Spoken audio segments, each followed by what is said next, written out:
This week in Idaho, news comes out about the Bill Gates Foundation's influence on Idaho politics. Representative Redman from Coeur d'Alene gets threats which lead to an arrest. A Democrat activist bites a security guard at the Kootenai County GOP meeting and the fallout from that. And the BSU's head football coach gets targeted for his Christian values by an out-of-state foundation. That and so much more, so stick with us. This is the Yokel Idaho Midweek Report, where we give you a quick overview of the news in Idaho for the last week. Hey, glad to have you here with us. I hope you had a fantastic week. I most certainly did with the warm weather we've been having. It almost wanted me to go out hiking, but surprisingly, there's still snow in a lot of the state at the moment, so I can't quite do that. I'm just going to have to stay down here in the deserty half, but rest assured, Idaho weather will definitely get there eventually before it snows or freezes again because it can't make up its mind. But anywho, independent of the weather and going into the news here, the Bill and Melinda Gates Foundation's influence on Idaho's politics has started to come to light in a recent report, with millions funneled into the Northwest Commission on Colleges and Universities, or NWCCU, since 2019. Specifically, the Gates have championed initiatives promoting diversity, equity, and inclusion across higher education, something that the Idaho Legislature is trying to get rid of. Critics argue these efforts prioritize, quote, inequitable outcomes, end quote, over equal opportunities, reshaping institutions to align with progressive values, something that isn't the biggest value here in the state of Idaho. The main example of that being the North Idaho College, or NIC, has become a flashpoint on this as conservative trustees clash with the accreditation pressure tied to these ideals. The Western State Center, another Gates-funded entity, has supported controversial events like the NIC's All Ages, end quote, drag show, which has stoked some tensions on this particular thing with the community. Opponents claim Gates' leveraging of philanthropy to enforce ideological conformity really echoes a little bit more of a totalitarian measure to try to keep people in line with his values through a bit more money prodding. Proponents, however, view it as an investment as vital for addressing systemic inequalities in education, as they would. As for what all this means for you guys out there, moving forward, the NIC faces an accreditation audit amidst this ideological battle. A broader question does loom. Will Idaho's institutions embrace Gates' vision for transformation or resist what critics call ideological colonization? Kind of a fun little phrase there. The outcome may shape our state's educational future and others, depending on how it plays out. And sticking with things up north, which this last week they seem to have gotten pretty heated, Representative Jordan Redman, a Republican from Rathdrum, recently faced some pretty serious threats. When Ryan Matthew Gady, a 40-year-old Smithsville resident, made violent online threats against him and his family. Specifically looking at the situation, Gady, upset over losing Medicaid coverage, blamed Redman for sponsoring a Medicaid expansion reform bill. Interesting how those two words go together. The situation escalated when Gady posted angry threats on Facebook, including comments about firebombing Redman's office and even recording a video outside Redman's insurance business. The breaking point for all this is when Redman, a father of 6 for some context, discovered the situation when he arrived at his office with his young sons to find police cars in the parking lot out front. Gady had been making threats outside the office, and law enforcement acted swiftly, with the Shoshone County Sheriff's Office apprehending him and transferring him to the Kootenai County Jail. He now faces charges of felony threat of a public servant and a misdemeanor threat against a state official, with bonds set at $250,000. In conclusion, Redman expressed gratitude for the law enforcement's professionalism while defending his legislation, stating, "We are trying to preserve the Medicaid program before the cost, destroy it altogether." And speaking about things being destroyed, Kootenai County up there has had a lot this last week, particularly with the fallout that continues from the February 22nd Kootenai County Republican Central Committee meeting, where Democrat activist Teresa Boringpole was cited for battery and trespassing after allegedly biting a security guard. The event, attended by over 300 people, including 8 state legislatures, which sadly quickly devolved into chaos, as activists repeatedly interrupted speakers. Disruptions began early on, with hecklers shouting at Pastor John Padula during his invocation, as legislators discussed topics such as Medicaid reform and efforts to remove DEI from higher education, something we just talked about in our last story. The situation escalated when Borenpol, a former political opponent of Representative Tony Wisniewski, became verbally unruly during his speech. This is where the main issue arises. After refusing to leave at the request of both the event host and Sheriff Bob Norris, Borenpol was physically removed by security. During the scuffle, she allegedly bit a security officer's hand. As for how that's progressed, the Coeur d'Alene Police Department cited her for battery and trespassing, but later concluded that the citation against her should be dropped after reviewing the evidence. Meanwhile, Lear Asset Management, the security company involved, has had its business license revoked over a local ordinance requiring clearly marked uniforms, which they didn't have them as clearly marked. I'm not too sure in this. We'll see how it progresses. But as it does, this decision has sparked questions about justice and accountability in Coeur d'Alene, that maybe the city council is turning a blind eye to this and not really looking at the evidence being presented. For those of us here that are curious and want to know more about it, my recommendation would be to check Twitter, because there are many different angles being reported on and looked at it, and kind of look at the evidence for yourself as the court and other legal things probably progress on this one. And staying with controversy, but moving it down here to the Treasure Valley to Boise, the Boise State football coach Spencer Danielson is under scrutiny from the Freedom from Religion Foundation, or FFRF, based out of Madison, Wisconsin, for openly sharing his Christian faith. Not a bad thing. Known for expressing gratitude to Jesus Christ during press conferences, Danielson has been accredited by players for fostering a spiritual environment that has drawn many closer to God, which I don't think would be a bad thing in the understanding of history, but looking at the problem, and a press release from the FFRF argued that Danielson's religious expression could pressure athletes into conforming to his beliefs, violating constitutional principles of religious neutrality at public universities. They urged Boise State to ensure that students feel no obligation to participate in religious activities or to align with the coach's ideology.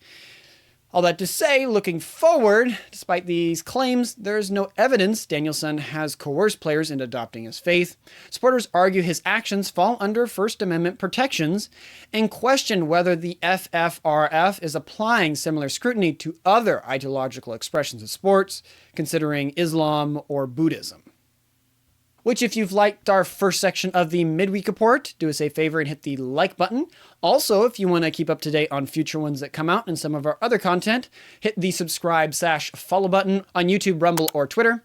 It helps us stay connected with you and reach more folks who love Idaho just like you. And speaking of things with education and politics, Idaho Governor Brad Little, and the head story from last week, has signed House Bill 93 into law, making a historic moment for education in Idaho. Specifically, if you didn't catch last week's episode, and you can go check that, it goes into more depth, the bill introduces a $50 million tax credit program that can be used for various education expenses, including, but not limited to, private school tuition. This groundbreaking legislation, supported by Donald Trump, represents the first time in Idaho's history that state funds will be allocated towards private and religious K-12 education. As for the governor's position on it after signing it, Governor Little hailed the new law as a significant step towards expanding educational options for Idaho families. He emphasized that the Parental Choice Tax Credit Program, combined with the state's successful launch program, or successful in his words, that can be debated by some, positions Idaho as a pioneer in offering, quote, educational freedom from kindergarten through career, end quote. In conclusion, the move has been met with both enthusiasm and some grumbling. Supporters celebrate the increased educational choices, that people can actually vote a little bit more where they're putting their money if they don't feel that the public school is doing a good job for it. While others have raised concern about government control over homeschooling or the possibility of it. Currently it doesn't exist, but that this might open an avenue for it. And those on the left about the potential impact on public school funding. Granted, we would add on that this is only freeing about 0.08% from public schools, but it may grow in the future depending on how the program does. And keeping with the topic of education, but going back to schools for another contentious bill, chaos has erupted at the Community Library Network, or CLN, Board of Trustees meeting in Post Falls, Idaho on February 20th, 2025. As Trustee Tom Hanley read prepared remarks about protecting children from harmful materials. specifically related to House Bill 710. Activists from the Library Alliance of Northern Idaho, or LANI, and other attendees repeatedly interrupted, shouting accusations of constitutional rights violations. The disruptions escalated to such a point where the chair, Rochelle Otteson, called a break and trustees left the room with staff. During the recess, attendees continued to argue amongst themselves while legal counsel observed silently. As for the LANI's position, Josiah Mannion and Teresa Burkett had earlier given public comments opposing the board's action to comply with Idaho's new law protecting children from harmful materials in libraries. Other speakers, including Michelle Lippert and Naomi Strom, also voiced opposition, with 2 attendees supporting the school board's stance. In conclusion, the incident does highlight the ongoing tension between far leftists and those seeking to protect minors from sexual materials in public libraries, and the implications as it continues to move forward in Idaho's public libraries.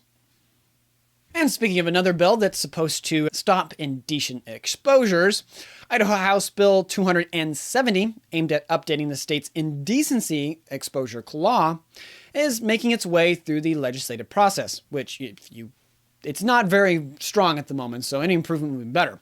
The bill, inspired by the Kootenai County Pride event in June that stirred up some strife, seeks to expand the definition of indecent exposure to include, and if there are kids in the room, that gets a little graphic here, but it has to be precise for the sake of the bill, so either skip a few seconds forward. I'll let you have a pause there. The main things would include fully developed female breasts, altered male breasts, artificial breasts, and toys resembling genitalias. Now we're back to the safe part for all the parents out there. But as for the timeline on this, after getting through that part, it was sponsored by Representative Jeff Cornels, a Republican from Nampa, and crafted with help from the Nampa City Council member, Sebastian Griffin. The bill passed by the House Judiciary Rules and Administrative Committee with a 12 in favor, 3 against vote along party lines. The legislation aims to close what supporters see as a loophole in the existing law. As for those defending the bill, they argue that the bill protects community standards and children from indecent exposure to things they shouldn't be seeing at that age, while opponents claim it could unfairly target transgender individuals, which I don't think that unfairly, they just shouldn't show certain things, I don't know, and those with certain medical conditions. Still trying to figure that one out. The bill has sparked pushback from transgenders who see it as discrimination, but others see it as a correct application of personal freedom and public decency, and just extending that forward. But speaking of that, moving forward, as House Bill 270 heads to the House floor, its journey through the Idaho Legislature continues and will probably be kept a very close eye on.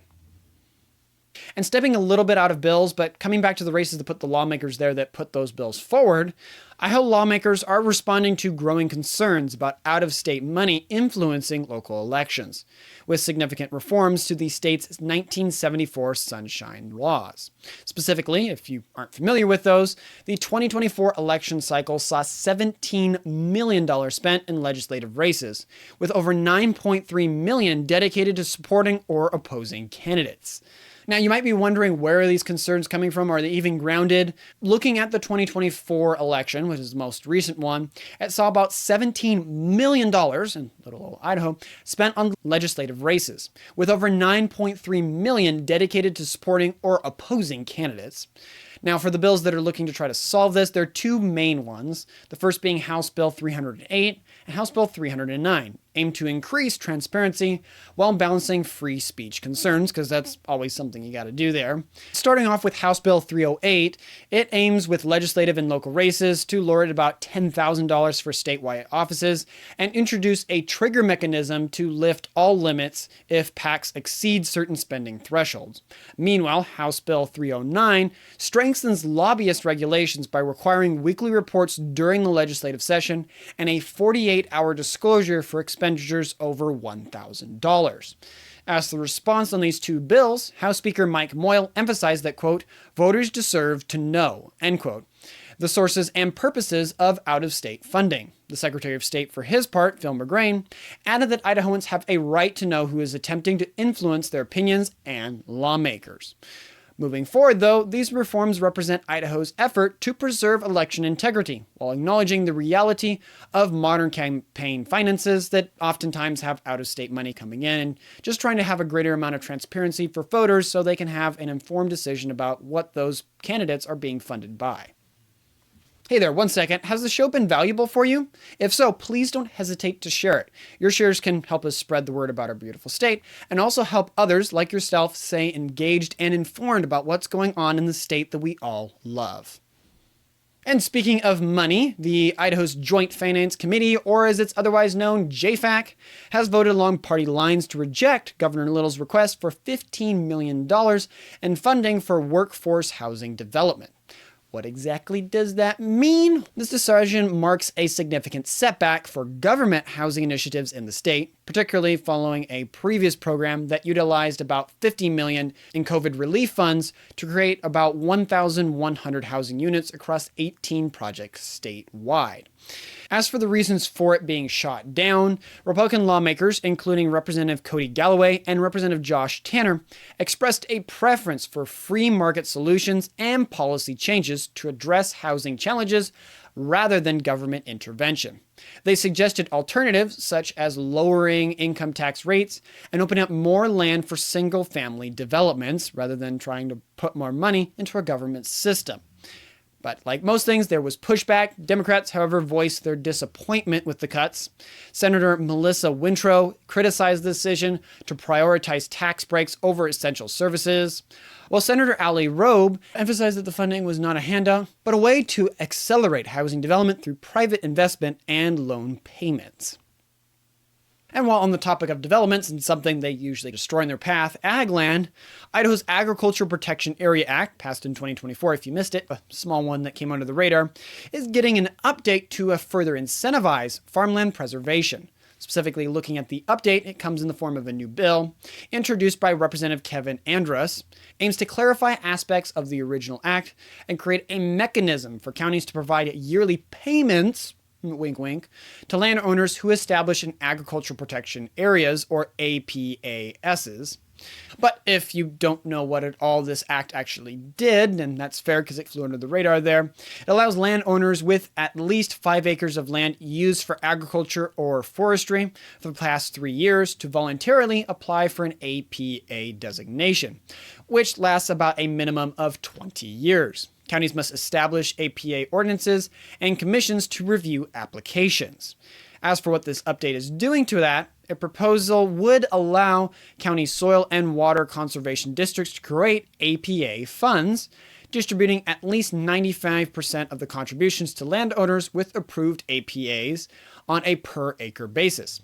It also clarifies that APA designations will be an administrative process rather than requiring public hearings that can bog them down at times. In conclusion, and what does that all mean for people in this thing? It means that the legislation is aimed at protecting productive land, promoting farm viability, and supporting local agricultural economies in the face of some really rapid urban development here in the Treasure Valley and other parts of Idaho as more and more people want to move here. Now, speaking of another thing that really does affect Idaho's agricultural land and kind of buys it up, Idaho's legislature has introduced a bill that would significantly impact wind energy projects here in Idaho. For its part, House Bill 317, unanimously introduced by the House Revenue and Taxation Committee, proposes a massive excess tax on commercial wind turbines. The bill requires county vote for approval for new wind farms and imposes a $25,000 per foot of height tax on turbines taller than 100 feet. As for the reaction on this, it's been called a gangster approach, as described by Representative Ted Helm, and could result in a multi-million-dollar tax for single turbines. For example, and to put it in a little bit of a perspective, a 600-foot turbine would incur about $15 million in tax. The proposed Lava Ridge Wind Project, which got shut down, with about 231 turbines at a maximum height of about 660 feet, could face billions in taxes if this bill passed, and also if that project was still going forward. The bill's sponsor, Representative Jeff Ellers, chose an excess tax to ensure collection on even federal lands if the federal government tries to do stuff. While some legislators express concern about free market interference, others view it as unprecedented, which it is not a bad thing. It's a question if it's unprecedented for the right reasons. That said, the bill now awaits a full public hearing, so we'll see if it keeps moving forward. And speaking of public lands, Tom Schultz, former vice president of Idaho Forest Group and director of Idaho Department of Lands, has been appointed as the 21st chief of the U.S. Forest Service. As for the response on this, the Agricultural Secretary Brookie Rollins announced the decision, praising Schultz as the right person to lead the agency and restore America's national forests. Schultz replaced Randy Moore, who retired amid widespread layoffs in federal agencies under the Trump administration. And for those of you that don't know who Schultz is, with over 25 years of land management experience in the West and South, so not just out West here, Schultz does bring a wealth of knowledge to his new role. He previously held leadership positions in the Montana's Department of Natural Resources, also the ones here in Idaho, and Conservation, and served as an officer in the U.S. Air Force. A little bit of military background there. But moving forward for Idaho's reaction, Idaho Governor Brad Little welcomed the appointment, saying it signals that Trump's administration supports Idaho's approach to forest management. Schultz will oversee about 154 national forests, 20 grasslands across 43 states, totaling about 193 million acres of public land. So a big responsibility there, but he seems to have the record to prove that he can do it. Okay, if you've made it to this point in the Midweek Report, probably means you like stuff about Idaho, which I would then also recommend you subscribe and follow us on wherever you're watching us, specifically also on our Substack, so you can stay up to date on all Idaho content, and specifically our Idaho bill breakdowns that break these bills that we're talking about into really simple, easy to understand language for you. And speaking of bills, I know we have so many, but the legislative session's going on, so we have to get through them all. A bill introduced in the Idaho House aims to limit the power of firefighter unions, which if you're someone that's new to politics here in Idaho, the Firefighters Union has a habit of kind of getting up against what Republicans want to do, so the aim to cut them down a notch. Representative Bob Weisner, a Republican from Horseshoe Bend, presented the legislation at the House State Affairs Committee, proposing to narrow collective bargaining to only wages and hours, removing all the, quote, other conditions, end quote, allowance allowed currently in the Idaho Code. As for the response to this bill, the introduction drew a packed committee room with firefighters and union members in attendance, as they would be. Vice Winger argued that the change could make the relationship between elected officials and taxpayers more in sync, allowing for fire chiefs and elected officials to directly establish work rules. However, like most things, the proposal faced opposition from both lawmakers and union members. Shocker on that. Representative Todd Akeley, a Democrat from Boise, expressed concern about the lack of stakeholder investment, emphasizing the importance of firefighter expertise in negotiations. Firefighter Rennie Hansen, a union member, stated the current system of collective bargaining has worked well for years and questioned the need for change. Basically, if it ain't broke, don't fix it type of argument. Moving forward, the committee voted to introduce the bill, setting the stage for a full public hearing in the future. And running back up to northern Idaho, up there in Kootenai County around Coeur d'Alene. Over the weekend, the Kootenai County Democrats convened in Post Falls to strategize against conservative trustees of the North Idaho College, or NIC. NIC seems to be in a little bit of a predicament there. The meeting, held under the guise of a countering extremism, revealed a more progressive agenda through leaked audio, particularly looking at the session moderated by Dr. David Adler. The session discussed topics ranging from boycotts and lawsuits to social ostracism of trustees like Todd Banducci, whose business and personal life have reportedly suffered due to the targeted actions. Adler emphasized, quote, political pressure, end quote, as a First Amendment right, urging attendees to identify trustees' workplaces and livelihoods for economic and social leverage. Speakers highlighted ongoing efforts, including lawsuits and public campaigns, to challenge trustees' policies. But moving forward, as for the reaction with this meeting, some attendees expressed discomfort about these methods, while others applauded the effectiveness in what Adler framed as a fight to, quote, save democracy, end quote. Critics argue such strategies verge on intimidation and cancel culture, I think they might fit the definition, raising ethical concerns about political activism's boundaries and if it's gone too far up there in Coeur d'Alene and the Kootenai County area, as we've heard from our top stories. And I swear, coming to our second to last bill here, the Idaho Senate has passed Senate Bill 1042, aimed at regulating rent application fees, with a 32 in favor, 12 against vote. The legislation, first time you'll probably hear this, sponsored by Senator Ali Robe, a Democrat from Boise. The bill is aimed at addressing concerns about landlords overcharging for application fees and collecting revenue on unavailable units. The legislation requires landlords to 1. Link application fees to actual processing costs, limit processing to 2 applications at a time, and 3. Mandate disclosure of specific tenant criteria. It also stipulates that landlords can only charge fees when conducting background or criminal history checks. As for the response on this and how its progression went, despite some opposition citing government overreach, the bill garnered some bipartisan support, with Senator Brian Lenny, the always on Twitter one, Republican from Nampa, initially skeptical but ultimately backed the bill, stating it protects hardworking Idaho families. And then also Senator Tammy Nichols, a Republican from Middleton, emphasizing the bill's role in leveling the playing field and increasing transparency.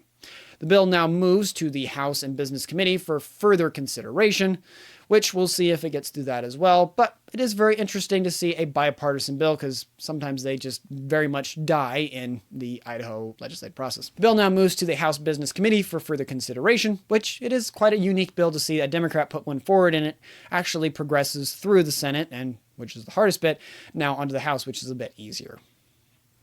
And getting out of something just a little less political and to the west over in Kootenai County, it is taking steps to address its female inmate housing crisis.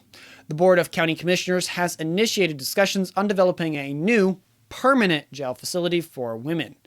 This decision comes after the closure of Pod 6, a temporary trailer complex, if you saw it, used for female inmates, overflow over by kind of the downtown town hall area. It was closed due to safety and maintenance issues, but the new facility is planned for about a 26-acre Pond Lane property in Caldwell. It was purchased in about 2007 for future jail expansion, so they've already had it. The project will follow a phased approach, with the first phase accommodating up to 192 female beds. This move aims to replace the problematic Pod 6, which was constructed with 28 trailers and housed both maximum and minimum security inmates. The county will collaborate with builders to execute the plan, addressing the needs for a long-term solution to accommodate the growing population here in the Treasure Valley and the other massive county. I think the biggest ones you've got is Ada County, and Kootenai County, and then Kootenai County. They're the biggest ones in the state. But anywho, in conclusion, residents can learn more about the project at a public open house on March 20th from 5:30 p.m. to 7 p.m. at the Canyon County Public Administration Room, if you're wanting to learn more about that. Which, thank you for listening to the entire report. I'm going to have to scoot out here to learn some more stuff and enjoy the beautiful weather we're having. I sincerely hope you found it enjoyable and valuable. If you like the Midweek Report, make sure to check out our other content, particularly our Idaho Bill Backgrounds. Also, if we missed any important points or provided incorrect information, please feel free to reach out to us via email or on Twitter by tweeting me at LocalYokelIdaho.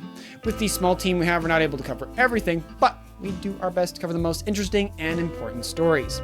Thank you for continued support and assistance. That's all for now. I wish you a fantastic rest of your week. Godspeed.